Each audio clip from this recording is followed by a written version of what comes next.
Hello guys, welcome back to iDream Media. ఈరోజు మనతో ఉన్నారు ఎన్ఐఎస్ఎం అండ్ క్యూపీఎఫ్పి సర్టిఫైడ్ అయిన సాయిరామ్ గారు. సార్తో మాట్లాడదాం. ముఖ్యంగా మ్యూచువల్ ఫండ్స్ అనేవి చాలా మందికి ఇన్వెస్ట్మెంట్ పరంగా ముందు ఆప్షన్గా ఉంటుంటాయి, బట్ వీటిని ఎలా సెలెక్ట్ చేసుకోవాలనే విషయాలు తెలుసుకుందాం. Hi sir. Hi Virat. Sir, mutual funds అనేవి జనరల్గా ఎలా సెలెక్ట్ చేసుకోవాలి, ఎవరికి ఏది సూట్ అవుతుంది అనేది ఒక క్లారిటీ కావాల్సి ఉంది మన ఆడియన్స్కి. దానిపై మీ స్పందన. సో మనకి దాదాపు 45 అసెట్ మేనేజ్మెంట్ కంపెనీస్ ఉన్నాయి. ఓకే. సో ప్రతి మ్యూచువల్ ఫండ్ కంపెనీ మనకి ఫండ్స్ ఆఫర్ చేస్తూనే ఉంటాయి. సో మీరు అడిగిన క్వశ్చన్ చాలామంది ఈక్విటీ ఫండ్స్ చూస్తారు కాబట్టి నేను జస్ట్ ఈక్విటీకే కన్ఫైన్ అవుతాను. సో సెబీ క్లాసిఫికేషన్ ప్రకారం మనకి 10 టైప్స్ ఆఫ్ ఈక్విటీ ఫండ్స్ ఉన్నాయి. ఓకే. సో ఇవి కాక ఇండెక్స్ ఫండ్స్. ఇండెక్స్ ఫండ్స్ ఎన్నైనా వాళ్ళు రిలీజ్ చేయొచ్చు, ఒక ఇండిసెస్ ఉంటే చాలు. నెక్స్ట్ ఈటీఎఫ్స్ ఉన్నాయి. సో వీటిలో నుంచి వాళ్ళు ఫండ్స్ సెలెక్ట్ చేసుకోవాలి. ఇది చాలన్నట్టు దానికి మళ్ళీ డైరెక్ట్ రెగ్యులర్ ఉంటాయి, మళ్ళీ గ్రోత్, డివిడెండ్ ప్లాన్స్ ఉంటాయి. సో డివిడెండ్లో కూడా dividend reinvestment, dividend pay out. ఒక ఫండ్లోనే 6 వేరియంట్స్ మనకు ఉంటాయి. సో ఇందులో మనకి సూటబుల్ అయ్యే ఫండ్ మనం సెలెక్ట్ చేసుకోవాలి.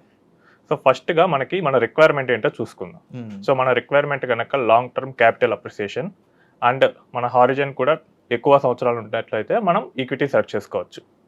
సో ఈక్విటీ సెలెక్ట్ చేసుకున్న తర్వాత మనం అందులో ఫండ్ని సెలెక్ట్ చేసుకోవాలి. సాయిరామ్ గారు, మీరు చెప్పిన రకాలుగా చూసుకుంటే 45 ఏఎంసీ కంపెనీస్, మళ్ళీ అందులో 6 డిఫరెంట్ కైండ్ ఆఫ్ ఫండ్స్ అనేవి ఉన్నాయి కదా.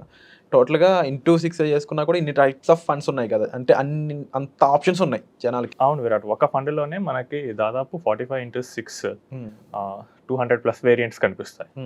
సో మన రిక్వైర్మెంట్స్ని అనలైజ్ చేసుకుంటూ మనం సెలెక్ట్ చేసుకోవచ్చు. సో మన గోల్ లాంగ్ టర్మ్ అయితే ఈక్విటీకి వెళ్ళాలి. అండ్ మనకి మధ్యలో ఏమన్నా ఇన్కమ్ అవసరమా? ఇన్కమ్ అవసరం అయితే డివిడెండ్ ప్లాన్కి వెళ్తాం. ఓకే. ఇన్కమ్ అవసరం లేదు అంటే కనుక గ్రోత్ ప్లాన్కి వెళ్తాం. సో ఇక్కడ మనకి 6 వేరియంట్స్లో నుంచి ఒక వేరియంట్ని మనం ఐడెంటిఫై చేస్తాం. రిస్క్ తక్కువ ఉండాలి అనుకున్నా కూడా, రిస్క్ తక్కువ ఉండాలంటే కనుక ఈక్విటీకి రారు. సో మనం లాంగ్ టర్మ్ అన్నాం కాబట్టి ఈక్విటీకి వెళ్తాం.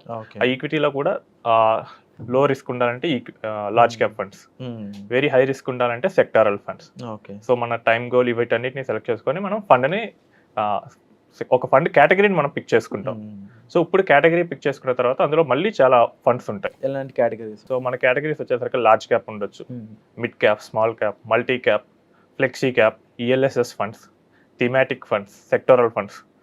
నెక్స్ట్ ఇండెక్సెస్లో కూడా ఉన్నాయి, నిఫ్టీ 50, నిఫ్టీ నెక్స్ట్ 50 అని చెప్పేసి. సో మన రిక్వైర్మెంట్ బట్టి మనం ఒక కేటగిరీని ఫిక్స్ చేసుకుంటాం. ఒక కేటగిరీని మనం ఫిక్స్ చేసుకున్న తర్వాత అందులో ఫండ్ ఎలా సెలెక్ట్ చేసుకోవాలి, బెస్ట్ ఫండ్ని ఎలా సెలెక్ట్ చేసుకోవాలి మనం ఇప్పుడు చూద్దాం. కేటగిరీలో నుంచి మనం అట్లీస్ట్ 5 to 10 ఇయర్స్ ఉన్న ఫండ్ అనే సెలెక్ట్ చేసుకోవాలి. 10 ఇయర్స్ ఉన్నవి ఎక్కువ లేకపోతే కనుక 5 ఇయర్స్కి వెళ్ళండి. 10 ఇయర్స్ ఉంటే కనుక చాలా బెటర్. ఓకే. సో ఇది ఎందుకంటే 10 ఇయర్స్ హారిజన్లో ఆ ఫండ్ చాలా అప్స్ అండ్ డౌన్స్ చూస్తుంది. సో వాటన్నిటిని దాటుకొని వచ్చిందంటే కనుక ఆ ఫండ్ కొంచెం మంచి ఫండ్ అని అర్థం. Next at least 1000 crores of AVM అది మెయింటైన్ చేయాలి. ఓకే. సో అంటే మనకు కొత్తగా వచ్చిన ఫండ్స్ లేదా అసలు మార్కెట్లో పెద్దగా క్యాప్చర్ చేయని ఫండ్స్ని మనం ఇక్కడ ఎలిమినేట్ చేస్తుంటాం, ఫిల్టర్ చేసేసి. Next risk factors. సో వీటిని కన్సిడర్ చేయాలి. రిస్క్ ఫ్యాక్టర్స్ వచ్చేసరికి నా దగ్గరకు వచ్చిన చాలా మంది చెప్తూ ఉంటారు, నేను షార్ప్ రేషియో ఎక్కువ ఉన్న ఫండ్, ట్రెనార్స్ రేషియో ఎక్కువ ఉన్న ఫండ్ని నేను సెలెక్ట్ చేశానని చెప్పి.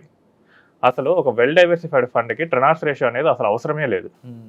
సో వెల్ డైవర్సిఫైడ్ పోర్ట్ఫోలియోస్కి ట్రెనార్స్ రేషియో, షార్ప్ రేషియో రెండు ఒకటే. సో కానీ చాలామంది యూట్యూబ్లో కానీ మనీ కంట్రోల్ ప్రోలో కానీ చూసి ఆ ఫండ్స్లో షార్ప్ రేషియో, ట్రెనార్స్ రేషియో ఎక్కువ ఉన్నాయని సెలెక్ట్ చేస్తామని చెప్తుంటారు. కానీ అదేం అక్కర్లేదు. షార్ప్ రేషియో అట్లీస్ట్ 0.5 ఉన్న ఫండ్స్ సెలెక్ట్ చేసుకోవాలి. అంటే మనం ఒక యూనిట్ ఆఫ్ రిస్క్ తీసుకుంటే ఒక 0.5% ఎక్స్ట్రా రిటర్న్ మనకి జనరేట్ చేస్తున్న ఫండ్స్. నెక్స్ట్ పర్ఫార్మెన్స్ చూస్తాం. 5 ఇయర్స్లో ఎంత పర్ఫార్మెన్స్, 10 ఇయర్స్లో ఎంత వచ్చేసింది చూసి ఇందులో కూడా టాప్ బాటంలో ఉన్న 5% ఫండ్స్ని ఎలిమినేట్ చేయాలి. సాయిరామ్ గారు, జనరల్గా కింద ఫండ్స్ వద్దు అన్నారంటే దానికి రీజన్ ఉంటుంది, బట్ టాప్ ఫండ్స్ కూడా మీరు ఇక్కడ వద్దు అంటున్నారు కదా, ఎందుకు తెలుసుకోవచ్చు? మ్యూచువల్ ఫండ్స్లో ఫండ్స్ అనేవి రొటేట్ అవుతూ ఉంటాయి. So winners will rotate here. ఇప్పుడు ఆల్రెడీ ఇది టాప్లో ఉంది. సో దాని అర్థం నెక్స్ట్ కూడా టాప్లో ఉండే ఛాన్సెస్ చాలా తక్కువ ఉంటాయి. సో మన ఇన్వెస్ట్మెంట్ మనం ఫ్యూచర్ కోసం చేస్తాం కాబట్టి ఫ్యూచర్లో టాప్ వెళ్ళే ఫండ్ని మనం సెలెక్ట్ చేసుకోవాలి, ఇప్పుడున్న టాప్ ఫండ్ కాదు. సో మనం అలా అందుకనే చెప్పి టాప్లో ఉన్న ఫండ్ని, బోటంలో ఉన్న ఫండ్స్ని తీసేస్తాం. బోటంకి వచ్చేసరికి ఇది మళ్ళీ ఎప్పుడు పెరుగుతో తెలియదు. పెరిగే ఛాన్స్ అయితే ఉంది, కానీ మనకి ఏంటంటే ఎమోషన్ డామినేట్ చేస్తుంది. నేను పెట్టిన ఫండ్ పెరగట్లేదు అంటారు కాబట్టి బోటంలో ఉన్న ఫండ్ని కూడా ఎలిమినేట్ చేయమంటున్నాం. ఆ తర్వాత ఎలిమినేట్ చేసిన తర్వాత నెక్స్ట్ రిటర్న్స్లో కూడా large cap, mid cap, small cap ఈ ఫండ్స్లో ఎంత ఉందో చూసుకోవాలి. ఓకే. ఇప్పుడు రిటర్న్స్ నాకు 2 ఫండ్స్ 20% ఇచ్చాయి.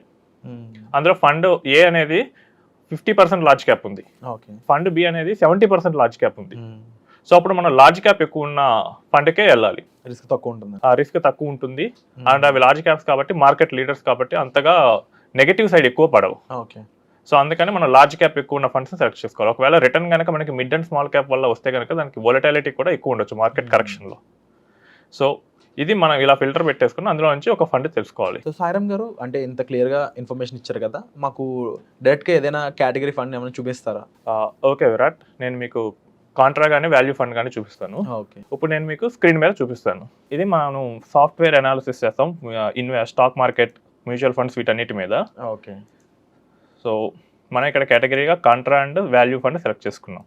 సో ఈ రెండే ఎందుకంటే ఇవి కొంచెం రిస్కీ ఫండ్స్, ఎక్కువ మంది పెట్టరని చెప్పేసి వీటిని సెలెక్ట్ చేసాము. నెక్స్ట్ మినిమం మనం అన్నట్టు 1000 crores సెలెక్ట్ చేశాను.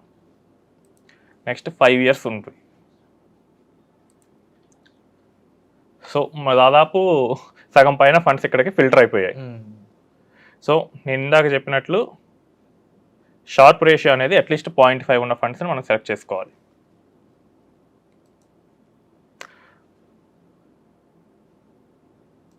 నెక్స్ట్ వచ్చేసరికి మన రిటర్న్స్లో కూడా టాప్ అండ్ బాటమ్ ఉన్న రిటర్న్స్ ఉన్న ఫండ్స్ని తీసేయాలి. సో ఇప్పుడు నేను అనుకున్న దాని ప్రకారం టాప్లో ఐసిఐసిఐ ఉంది, బాటంలో యూటీఐ ఉంది. ఓకే, సో వీటిని తీసేద్దాం. ఇక్కడ ఒక ఫండే తీసేయమంటున్నాం, మనకి ఫండ్స్ కానీ తక్కువ ఉన్నాయి కాబట్టి ఒకటి తీసేయమంటున్నాం. ఎక్కువ ఉంటే కనుక 2-3 తీసేసినా ఏం పర్వాలేదు. ఓకే, సో తీసేసిన తర్వాత మిగతావి చూడండి, టాటా ఈక్విటీ 16 నుంచి 19 వరకు రేంజ్లో వ్యారీ అవుతూ ఉన్నాయి. ఇప్పుడు వీటిలో large cap, mid cap, small cap portfolio analysis చూద్దాం.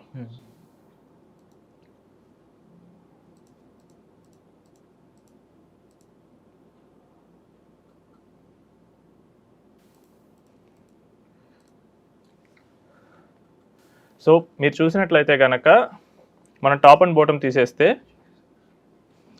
సో నిపాన్ ఫండ్ 56% ఉంది లార్జ్ క్యాప్లో, అండ్ టెంపుల్టన్ ఫండ్ 60% ఉంది.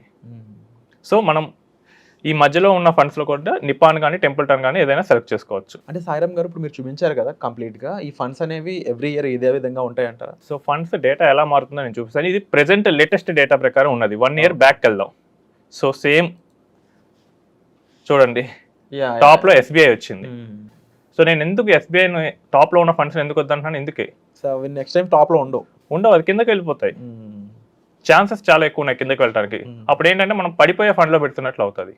సో అందుకని టాప్లో ఉన్న ఫండ్ జనరల్గా అవాయిడ్ చేయండి. కింద పెరగడానికి కూడా చాలా టైం పడుతుంది కాబట్టి అందుకని చెప్పి మనం మధ్యలోనే తీసుకుంటే, ఇక్కడ నిపాన్ మధ్యలోనే ఉంది, ఇందాక టెంపుల్టన్ కూడా మధ్యలోనే ఉంది. అంటే కన్సిస్టెన్సీ మనకు కావాలి. అవును, వండర్ఫుల్ ఇన్ఫర్మేషన్ సాయిరామ్ గారు. ముఖ్యంగా అసలు ఇప్పుడు వరకు మ్యూచువల్ ఫండ్స్ అనేవి పలానా ఫండ్ అని చెప్పడం తప్ప ఆ ఫండ్ని ఎలా చూస్ చేసుకోవాలి, అందులో కూడా ఎటువంటి అంశాలు చూస్తారో ఇప్పటివరకు ఎవరు చెప్పలేదు. అండ్ డెఫినెట్లీ మీరు మ్యూచువల్ ఫండ్స్ని చూస్ చేసుకోవాలి, మీకు ఏ ఫండ్ కరెక్ట్గా సూట్ అవుతుంది అని తెలుసుకోవాలనుకున్నట్లయితే డిస్ప్లే అవుతున్న నెంబర్స్ కాల్ చేసి సాయిరామ్ గారి యొక్క సజెషన్ తీసుకోవచ్చండి. అయితే వీడియోలో చెప్పిన ఇన్ఫర్మేషన్ అనేది అందరికీ సూట్ అవుతుందని చెప్పలేం, బట్ ఒక ప్రొసీజర్ అయితే ఇలా విధంగా ఉంటుందని మనకు చెప్పడం జరిగింది. But right no personal finance అనేది మీరు మేనేజ్ చేసుకోవాలనుకున్నప్పుడు మీ సిచ్యువేషన్స్కి, మీ పర్సనల్ ఫైనాన్స్ కెపాసిటీకి ఏది సూట్ అవుతుంది అనేది తెలుసుకోవాలనుకున్నట్లయితే మీరు డైరెక్ట్గా డిస్ప్లే అవుతున్న నెంబర్స్ కాల్ చేసి మీరు సాయిరామ్ గారి యొక్క పర్సనల్ అపాయింట్మెంట్స్ అనేవి బుక్ చేసుకోవచ్చు. Thank you so much. Thank you.